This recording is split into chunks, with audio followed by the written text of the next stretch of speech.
Երբ երիտասարդությունը լռում է նաև ապագան և մշուշոտ է թվում, բայց երբ մեր ձայները միասնական են լինում, այդ միասնականությունը դառնում է մի միասնական ձայն և այդ միասնական ձայնը դառնում է ամբողջ ժողովրդի աղաղակ։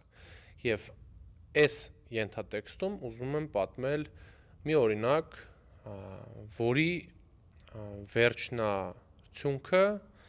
շատ ուսուցողական է։ Մի աղջիկ 23 տարեկան օրերս սպանվեց Ամերիկայի Միացյալ Նահանգներում մի սևամորթ հանցագործի կողմից, ով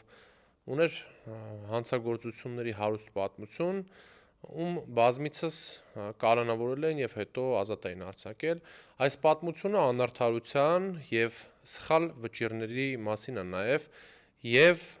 միասնական ձայնի և այդ ձայնի ուժի մասին։ Այս պատմությունը այն մասին է, թե բարձրաձայնված խնդիրները ինչ լուծում են ստանում և այն մասին է, թե ինչի պետք է չլռենք մենք որպես հասարակություն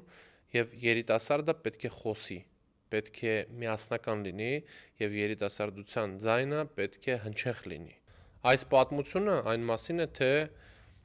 ինչ արդյունքներ է տալիս միասնականությունը, խնդիրների միասնական բարձրաձայնումը և խնդիրների հետևից գնալու քաղաքականությունն, այլ ոչ թե լռելու։ Այս խնդրի մասին խոսեցին տասնյակ և հազարավոր քաղաքացիներ, ուղղակի քաղաքացիներ, հասարակական, քաղաքական գործիչներ, պետական այրեր, սենատորներ